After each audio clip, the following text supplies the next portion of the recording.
এখন আসুন, এই কুরবানিটা কবুল হওয়ার কিছু শর্ত রয়েছে। এই শর্তগুলো যদি না মানেন, আপনার আমার কুরবানি কবুল হবে না।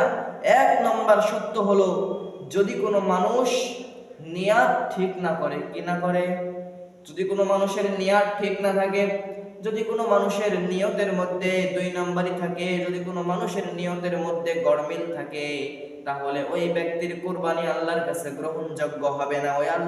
ওই ব্যক্তির কুরবানি আল্লাহর কাছে কবুল হবে না। এই জন্য রাসূলুল্লাহ সাল্লাল্লাহু আলাইহি ওয়াসাল্লাম বলেন, ইন্নামাল আ'মালু বিন্নিয়াত, তোমাদের সমস্ত কাজ নির্ভর করবে আমলের উপর, নিয়তের উপর। কিসের উপর? তোমাদের সমস্ত আমল নির্ভর করবে নিয়তের উপর। এই জন্য আমাদেরকে নিয়ত ঠিক করতে হবে। নিয়ত ঠিক করে তারপরে আমরা কুরবানি করব, তাহলে আমাদের কুরবানি কবুল হয়ে যাবে।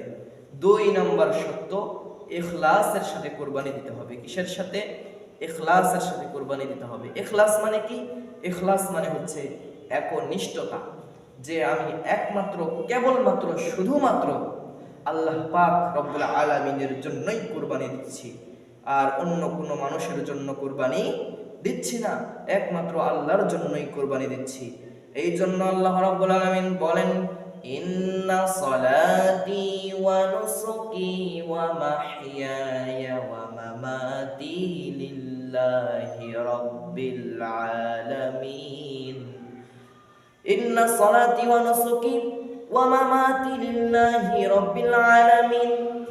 আল্লাহ বলেন, আমার নামাজ, আমার রোজা, আমার হজ, আমার যাকাত, আমার কুরবানি সবকিছুই আল্লাহর জন্য।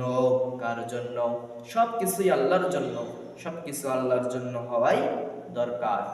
এই জন্য 2 নম্বর শর্ত হলো, ইখলাসের সাথে, একনিষ্ঠতার সাথে কুরবানি দিতে হবে, তাহলে আপনার আমার কুরবানি কবুল হয়ে যাবে।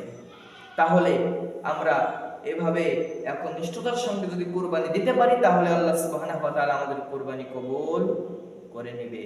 সম্মানিত ভাইরা আমার, কথা আর বাড়াবো না, সময় শেষ। আমি তাহলে আলোচনার সমাপ্তি পূর্বে চলে যাচ্ছি। তাহলে আমি 2টা মাসআলা বলে আজকের আলোচনা শেষ করে দেব ইনশাআল্লাহ।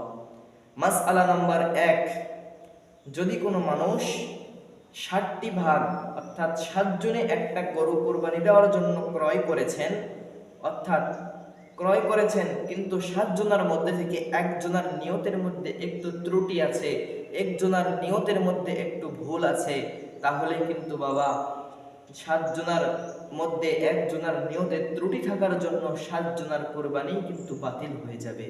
এই জন্য আমরা চেষ্টা করব 7 জনের নিয়ত একরকম যাতে হয়। আল্লাহ সুবহানাহু ওয়া তাআলা আমাদেরকে তৌফিক দান করুক। 2য় নম্বর মাসআলা হচ্ছে, মনে করেন কোনো মানুষ বা আপনার পিতামাতা আপনাকে মৃত্যুবরণ করে যাওয়ার আগে, দুনিয়া থেকে যাওয়ার আগে আপনাকে কিছু টাকা পয়সা হাতে দিয়ে বলে গেছে, বাবা আমি মৃত্যুবরণ করার পরে আমার নামে তুমি কুরবানি দিয়ে দিও। যখন আপনাকে এরকম উপদেশ করে যাওয়া হবে, আপনি এই কুরবানি যখন দিবেন, কুরবানি দেওয়ার পরে এখানে একটা মাসআলা রয়েছে। সেই মাসআলাটি হলো, এই কুরবানি দেওয়ার পর গোশত কি আপনি নিজে খাবেন, 3 ভাগে ভাগ করবেন, না কি করবেন? মাসআলাটি হলো, আপনার পিতামাতা যখন মৃত্যুবরণ করার আগে কোনো উপদেশ দিয়ে যায় যে তুমি আমার মারা যাওয়ার পর তুমি কুরবানি করো আমার নামে, আপনি যখন বাবা মার নামে কুরবানি করে দিবেন, তখন আপনার সেই কুরবানির গোশত শুধুমাত্র এতিম মিসকিনের হক রয়েছে, তাছাড়া আপনার ওই গোশত খাওয়া হালাল নয়, আপনি ওই গোশত খেতে পারবেন না। সেই জন্য এই 2টি মাসআলা আমরা বেশি বেশি ভাবে মনে রাখব। তারপর বলা হচ্ছে, কুরবানির গোশত 3টি ভাগে ভাগ করতে হবে। কয়টি ভাগে? কুরবানির গোশত 3টি ভাগে ভাগ করতে হবে। 1 নম্বর ভাগ আপনি আপনার নিজের জন্য রাখবেন, 2 নম্বর ভাগ আপনি আত্মীয় স্বজনের জন্য রাখবেন, 3 নম্বর ভাগ আপনি এতিম মিসকিনদেরকে বিলিয়ে দিবেন। এটা আল্লাহর পক্ষ থেকে আদেশ, তাছাড়া আপনার কুরবানি কবুল হবে না।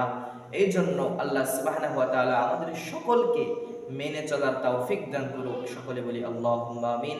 যে আলোচনা করলাম, শুনলাম, আমি সহ আপনারা সহ সকলেই যেন আমল করতে পারি। আল্লাহ সুবহানাহু ওয়া তাআলা আমাকে আপনাকে কোরআন এবং হাদিসের সহিহ বুঝ দান করুক। আল্লাহুম্মা আমিন। ওয়া আখিরু দাওয়ানা আনিল হামদুলিল্লাহি রাব্বিল আলামিন। আসসালামু আলাইকুম ওয়া রাহমাতুল্লাহ।